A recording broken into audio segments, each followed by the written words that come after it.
Welcome to In Focus with Ejaz Haider. Tonight we begin with a discussion of the row between Twitter and the right-wing BJP government in India. Last Monday, 257 Twitter URLs had been blocked following a 31st January directive from India's IT ministry. The directive was issued under Section 69A of India's Information Technology Act. The details of the directive were not made public at the time, but the Act seeks to protect India's security and sovereignty. Later that day, the Indian Information Ministry officials met with Twitter reps. After the meeting, Twitter unblocked those accounts. It said the flagged content constituted free speech, that's the term they used, and was newsworthy. This is again the term that the Twitter representatives used. The Indian government then sent a notice to Twitter for reinstating the accounts in violation of its directive. It ordered Twitter to comply with the directive and also threatened action if Twitter failed to do so. Then it ratcheted up the pressure on Twitter and said, and this was a warning that the Indian government gave to Twitter, that Twitter's top executives could face up to a 7-year jail term for failing to remove what it said objectionable and inflammatory content. Reportedly, the Indian government has also raised objections to Twitter CEO Jack Dorsey's liking, and this liking is again in quotes, a few tweets by foreign celebrities in support of the farmers' protests. Barbadian singer Rihanna Fenty also tweeted about farmers' protests in India and said, "Why aren't we talking about this?" Meanwhile, Maharashtra Home Minister Anil Deshmukh and his Congress colleague Sachin Sawant have alleged that the BJP government has pressured some Indian celebrities to tweet in favor of the controversial farm laws. They pointed out that these tweets were identically worded. To discuss this further, I am joined by Asad Baig, the journalist and founder of the media, Pakistan's first incubator and accelerator for tech-based digital media startups, and Andrew Selepak, who's program coordinator of the MA in Mass Communication program with specialization in social media at the University of Florida's College of Journalism and Communications. Thank you to both the panelists. Let me begin with Asad Baig here. Asad, what do you make of this? There was already this conversation after Twitter had removed former US President Donald Trump's Twitter account. So give me a sense of how you look at this action by India and Twitter's response to it. I think it was a very big decision for Twitter because India is a huge, as we've been discussing this previously as well, India is a huge market, about 1.2 billion people, and they have a massive number of citizens on the internet as well, and obviously on Twitter. So I think it was a huge for Twitter, and clearly they're facing backlash in India for that. But on the other side, I think an important point to raise here is that we need to see this in terms of the bigger picture. And the big picture is that perhaps India is losing that popularity that it had at some point in the past within the digital world, so to speak, and the players of the Silicon Valley. And clearly, I think some of what they've been doing with their own citizens is coming out in the open. But more importantly, Ejaz, I think there is one more thing here to consider, that for all of these big tech companies, they hail from, obviously, the Silicon Valley players, as we call them. If you have a look at them, a lot of their majority, the people within and this is, by the way, my own personal view, people within the industry, within the Silicon Valley, they identify themselves as progressive individuals, right? So clearly they have a lot to lose back home as well if they don't adhere to the progressive values, as we've seen in the case of Facebook, for instance, in terms of a Stop Hate for Profit campaign, and which alleges that they've been censoring content or earning money for all the hate which has been going on in a lot of campaigns like Black Lives Matter, for instance, and so on. So clearly they have a lot to lose back home and have a reputation to maintain. So I think the Silicon Valley players will go until a point where they say, okay, this is enough and we have to stand with the free speech, as they've done, clearly Twitter has done in India, despite of all the threats. Yes, but here's the thing, and because you deal with all of this, there is the idea of free speech. And of course, as I said, the conversation was with reference to Donald Trump's account removal, had to do with the fact that, a private company does not really have, should not have the mandate to remove someone's handle. And that's where free speech came in. But let me, before we return to this, because I won't take this to Andrew Selepak, let me just welcome Imran Ghazali, who's also joined me. He's GM Digital Media Wing, Ministry of Information and Broadcast. So, Andrew Selepak, free speech. We also talk about free market, and we know that there is no such thing as a free market. Is there something called free speech, or there are lines? Well, I think what we're looking at here is sort of this conflict between what is considered free speech by a tech company and what is considered free speech by a foreign country. And that's really where we have a conflict going on right now, because, as you've already mentioned, with Section 69A, the Indian government has said, if we want content removed because we think it could be a danger to society, a danger to government, it should be removed. And Twitter's saying, we disagree. And that sort of ability for a company, an international company, to disagree with a foreign government, I think we're getting into a whole new territory. You mentioned Donald Trump. That was essentially, a conflict between the company and an individual. Granted, it was the president of the United States. But now we're looking at a conflict between a tech company and a country. And looking at Twitter specifically, India is Twitter's third biggest market behind only the United States and Japan. So it is a significant market for Twitter.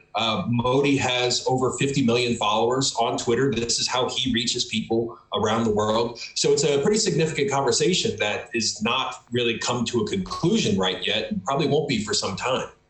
Right. Now, a very interesting point that you raised with reference to a state. And, of course, the issue of sovereignty and this act that was invoked talks about security and sovereignty. So, but here's the thing. Within this state, which is now in this tug of war, if you will, with Twitter, there is the political opposition. Like I mentioned, what the Congress Home Minister in the Maharashtra state said, and this political opposition is, in fact, saying that the government needs to reverse these laws. So there is this political divide within the state also. Would you want to say something about that? Well, I think one of the things that I think they could maybe reach some kind of agreement is there's a difference between removing a tweet and removing an entire account. I think this then becomes more of a legal battle of what is a tweet that would incite violence or be dangerous to the state, as opposed to an account. If an account retweets somebody, retweets a hashtag, does that mean the entire account gets banned or just that specific post? And that's probably one of the things where there's the conflict. Essentially the act kind of requires the entire account to be removed. But, if a user's made thousands of tweets and they have one that, uses a particular hashtag or might in some way incite, violence or incite any type of conflict, should the entire account be removed or just that post? Here, we've seen mostly it's been posts that have been removed or flagged. Twitter has made some changes in the past month or so where they've removed entire accounts, but I think it's a lot of new territory that they really are kind of now in the middle of, and in a pretty significant and international way. Right. It is new territory, and one of the reasons we are discussing this is with our panel of experts is to try and explore the newness of this territory and also the complexity of it. But let me pull in Imran Ghazali here, since he's GM Digital Media Wing Minister. Imran Ghazali, Andrew's point about Twitter in conflict with a state is very interesting because, tomorrow it can be Pakistan or it can be another state. So how do you look at this row between Twitter and the Indian government? So I think the issue with Twitter is quite complicated in terms of their dealing with Pakistan also. Previously, the policy head for the region was an Indian national. And of course, due to that, we witnessed and we have observed and raised a lot of issues in which the biasness was quite clear, in which a lot of Pakistani government officials' accounts or the social media activist accounts were suspended or taken down, or their content was taken down. So unfortunately, it's a complicated relationship that we have with Twitter right now. Actually, just today also, we have had a call with the Twitter representatives who are looking after the policy for the Pakistani region. Currently, they don't have a dedicated representative for Pakistan like they have for other countries or other regions. That's also another issue.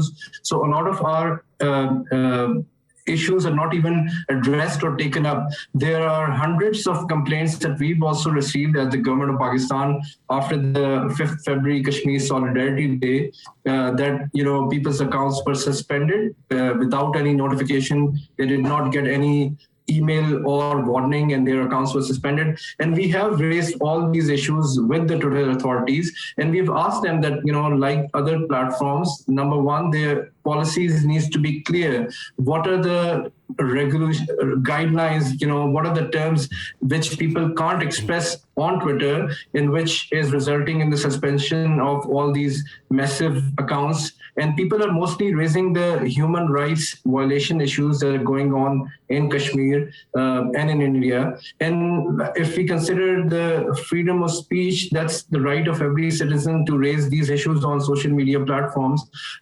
So from the government's perspective, we are now fully engaging with Twitter and directly raising these issues with them on an official level. We have notified them and given them the list of accounts that we received from different various citizens in Pakistan, which were suspended recently. Right. Asad Baig, this is really interesting. So India is saying to Twitter that you need to block these accounts. And Twitter is saying, no, that's not going to happen. Imran Ghazali is saying that Pakistan has been talking to Twitter officials and saying, well, you have suspended accounts of Pakistanis and probably Kashmiris who are agitating human rights violations in Indian occupied and illegally annexed Kashmir. So it seems to me that on the one hand, Twitter is taking a position. On the other hand, if this is correct, then Twitter or someone within Twitter is suspending accounts without actually the government of Pakistan asking them to do so. I think, Ijaz, you've nailed the problem right here. And there's so many dynamics to it. Obviously, we cannot cover all of it. But let me very quickly present to you the other side of the picture. The one side of the picture, obviously, when I was speaking earlier, I presented. The other side is that should we or can we absolve the social media companies, the tech giants, of all the responsibilities, and can force this the content regulation process to social media companies, and we can just say, Twitter is responsible for taking down or taking up whatever they want, and they are not answerable to anybody or anyone. So clearly, I think there is a problem here. Both of these models where A, all of the governments are in charge fully of the content, and B, the tech companies are in charge fully of the content. I think in both of these models, there is a problem. There has to be a different model, maybe a community-based model or maybe a multi-stakeholder model to basically ensure that there is a certain amount of transparency. Like Imran Ghazali, for instance, was mentioning that we have no clue. I mean, this is what I do on a daily basis, and I have no clue how Facebook and Twitter or any other tech giant, for instance, takes down content, and what are those priorities and what are those models that they're applying, right? Number one. And number two, free speech is not absolute. In my view, free speech should not be absolute, because incitement to violence is definitely not free speech, right? And we've seen in India that there have been 31 lynching from 2016 to 2018. In just 2 years, 31 lynching because of misinformation and rumors and whatnot. Clearly, we don't want that spreading all across the world, right? So on one side, A, obviously incitement to violence is not acceptable, neither it should be. B, we have no clue how the social media giants are taking down content and how whatever they're doing in any way or manner, right? So there has to be transparency in their processes, which I think goes as priority number one, like you rightly pointed out. Right, but Asad, there's now, obviously you're an expert, you deal with this every day of your life. I'm just a user. This is not really my area of my expertise. But it seems to me that there is now increasing literature about the fact that these tech giants do not want the kind of transparency that you're talking about, because a lot of the sort of control that they have in terms of what content they want to push, what content they want to remove, gives them the power. And also is probably profitable for them. So unless we address those factors, and I'm just sort of throwing this across in no particular sequence, but there can be other variables and factors also. So unless one addresses those, it seems to me that it would be kind of a little difficult for us to address the issue of transparency and the multi-stakeholders participation in the process. Ejaz, you're absolutely right, and this is really the core of the problem that you've highlighted here, that the systems that these tech giants deploy, they have no transparency in them. We have a term, we call them black box systems, because we don't know from outside what's happening inside, right? And we have no clue how their business models work. I can give you one example. For instance, in 2016, there have been increasing amount of research, and outlets like Al Jazeera, for instance, did whole documentaries on how Facebook profited from pro-Trump content, which was being generated from outside of United States. It doesn't even make sense that way, but Facebook was profiting from it, clearly. And so all of these things that keep coming up, all of the scandals that we keep sort of seeing, and then we realize that we have absolutely no idea what goes on into big tech giants and their systems. Right? So that's why I think the idea of coming together as a community and kind of demanding transparency from these tech giants is extremely important, and this is part of what we do as digital rights activists in Pakistan. Right. Andrew Selepak, it seems that we have walked into a veritable minefield of issues. So give me your sense of what Asad Baig has been talking about in terms of transparency, in terms of how these tech giants work, in terms of, various other issues that have been put on the table here. To kind of go back to what was just being said, another thing that, all the tech companies have a terms of service that all users agree to in order to use the platforms. And these terms of service can change. And, that's kind of at the whim of the company itself. You could have Twitter tomorrow that bans anything, and suddenly that would not be allowed on the platform. And that kind of goes back to, we don't necessarily know how these decisions are getting made. We don't know who's making the decisions per se. I would say that I think another big concern, particularly if we focus back more specifically on this issue, we can also see that countries can decide to just simply block a platform. I mean, there are many social media platforms that are not allowed in China, and they have kind of created their own platforms, and that could become another issue. I think, and that's maybe where the tech companies could say, we don't want too much regulation, because you then start to see maybe countries create their own national forms of social media and block other ones from being able to get in. And that would really be a limit on free speech, much more than I think any of us would really want if there was just suddenly nationalistic social media in every country and there was no exchange of dialogue, there was no discussion between people across borders. Yeah, that would be definitely an unsavory situation. But Imran Ghazali, this particular action by the Indian government, now, you mentioned that, Pakistani government also is in contact with Twitter and Facebook, and there's always a dialogue or conversation going on. But give me your sense of this particular row between Twitter and the Indian government, because within India, the political opposition is talking about the fact that the BJP government is taking, an aggressive position against the farmers, and they've come up with this whole idea. And I was monitoring the Indian media, which obviously is an occupational hazard, we now have a hyphenated term, Pakistani Khalistani accounts. So give me your sense of how you look at this row. I agree with what Asad has said, that there has to be, these platforms need to come up with their completely transparent and clear guidelines and rules and regulation, so that people are aware, what are the things you can't talk about.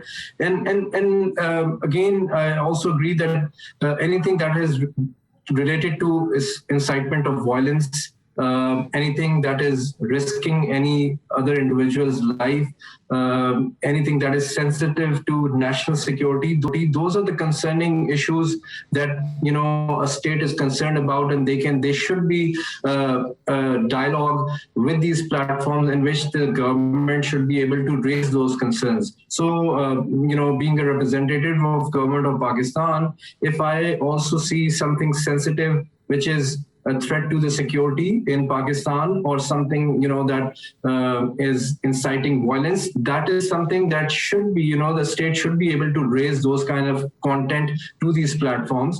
But at the same time, I know it's a thin line of freedom of expression that should be there. People should be able to express their opinions.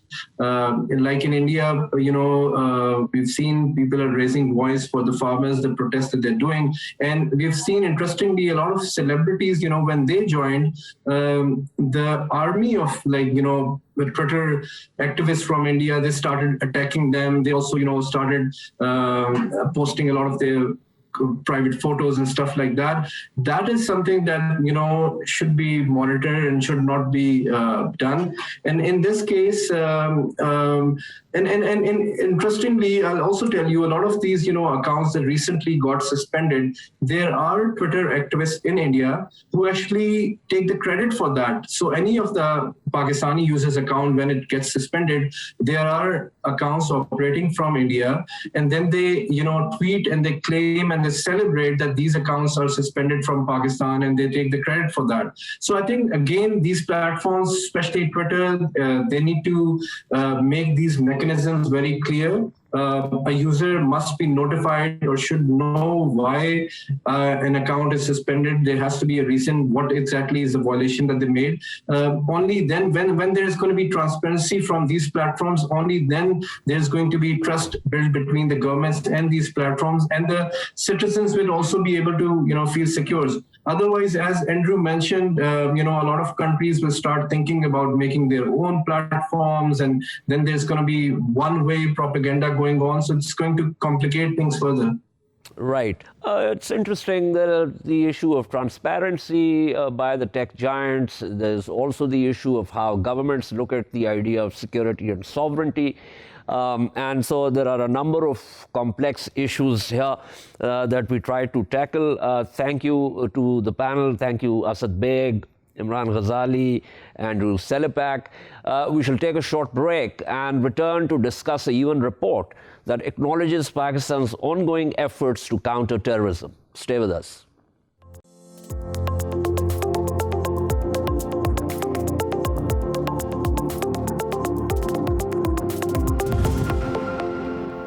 Welcome back to In Focus. A United Nations report which came out on 3rd February has acknowledged the efforts put in by Pakistan to counter terrorism. The report also noted that the threat from the Tehrik-e-Taliban Pakistan had resulted in over 100 cross-border attacks within 3 months last year. These elements are based in Afghanistan and cross over to mount attacks in Pakistan. The reference to this movement by the UN report corroborates what Pakistan has been saying since these groups were dislodged during Operation Zarb-e-Azb and then Operation Raddul Fasad. Pakistan handed over a dossier last year to UN Secretary General on the Indian sponsorship of TTP and JUA. Both terrorist groups have been designated by the 1267 Sanctions Committee of the Security Council. We know of India's hand in such attacks. Pakistan's permanent representative to the United Nations, Munir Akram, had said at a press conference after handing over the dossier to the UN Secretary General.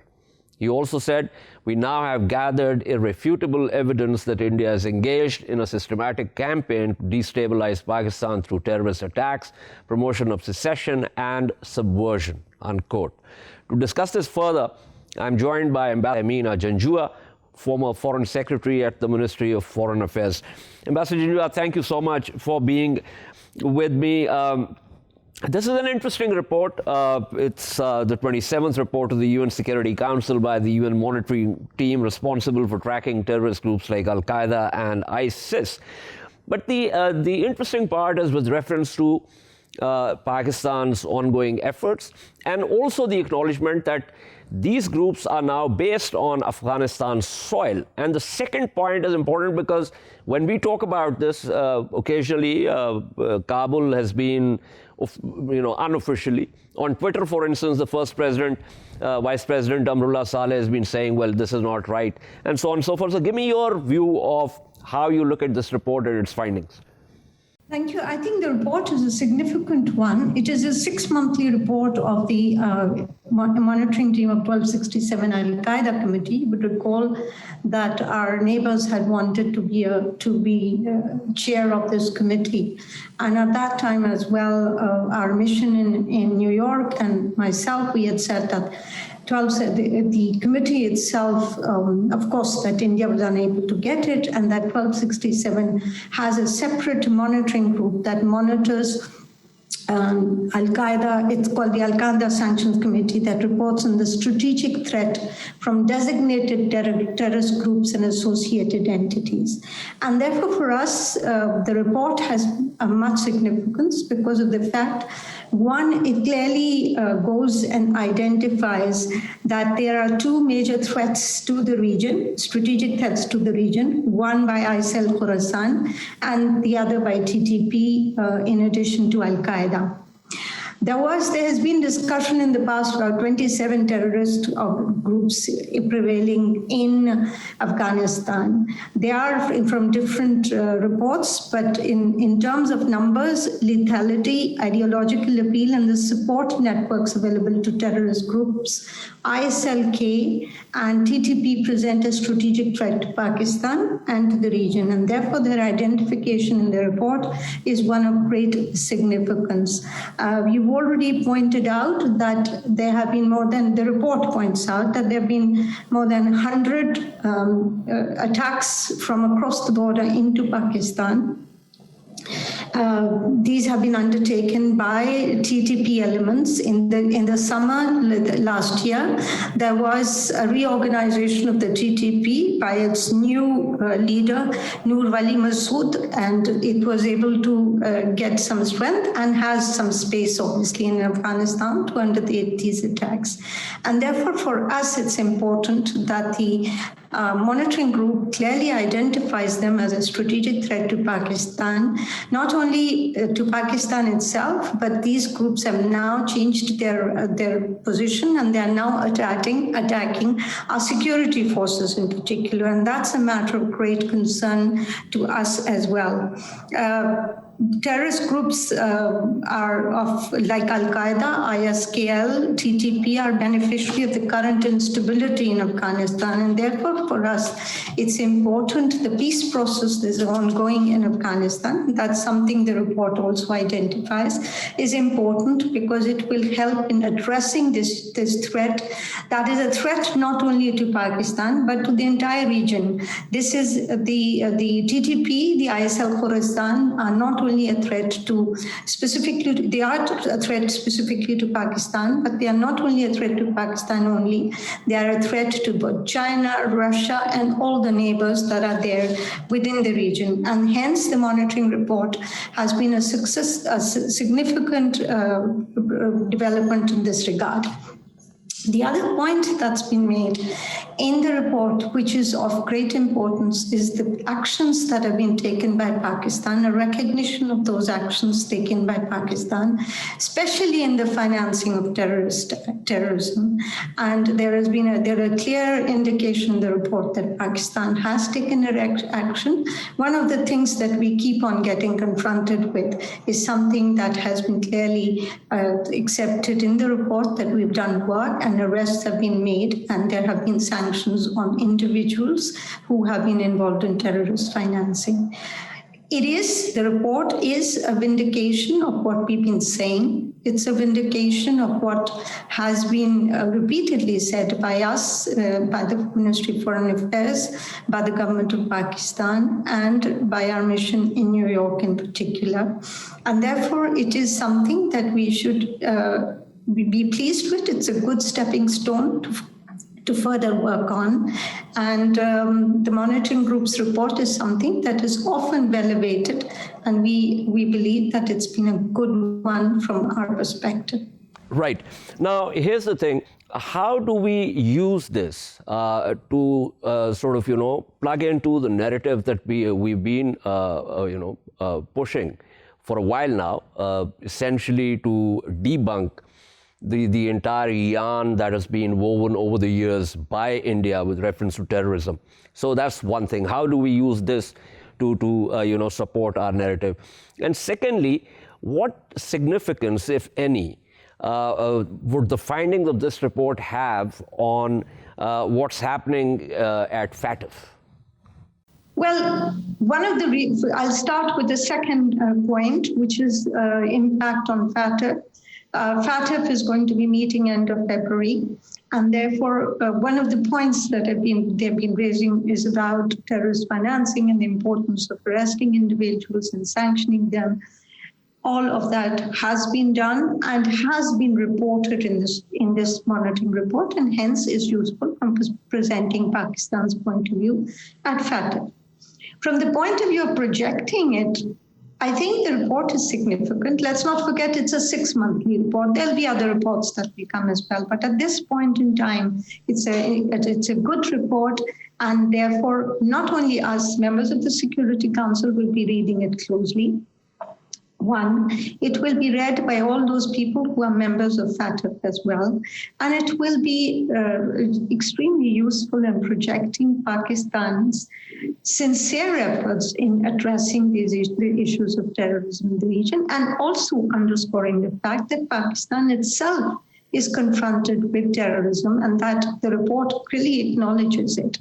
It is also a very useful fact, a useful report to identify that there are other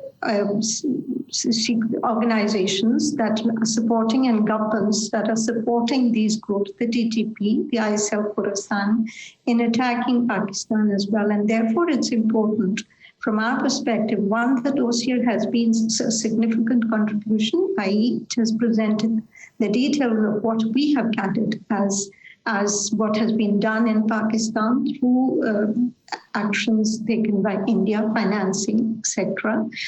And number two, it will also help us build a case on what India continues to do in Pakistan, in Balochistan in particular, and other parts of Pakistan. Right. Now, the UN Secretary General in the first press conference of 2021 actually also talked about occupied and illegally annexed Kashmir. We also talked about what's happening at the line of control, which I believe must have something to do with the reports that the UN Observers Group sends back, including the incident where one of their jeeps was fired upon. So do you think that there is now slowly a groundswell of, or shall I say a rethink at the UN of India's behavior as a state, and of course the danger of Indian aggressive actions along the line of control and elsewhere? Well, let's be clear that yes, a lot has happened over the past 1 year, which has led to a great deal of pressure on the Indian government itself.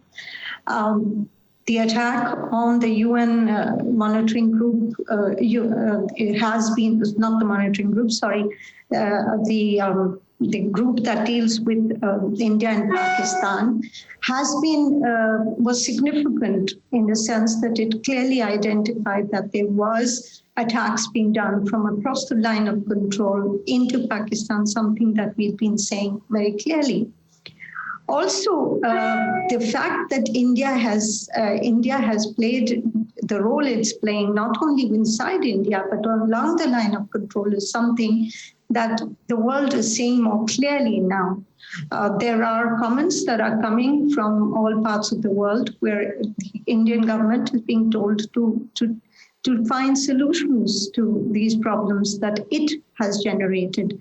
And therefore, for us, we don't know how far the pressure would remain on India or would help in the situation in India of illegally occupied Jammu and Kashmir. But it is certainly an important point where the Indians will have to rethink some of their strategy. Whether they will do so at the present moment is a little difficult to say, but yes, the pressure is on, and the reality is filtering through the United Nations and other parts of the world.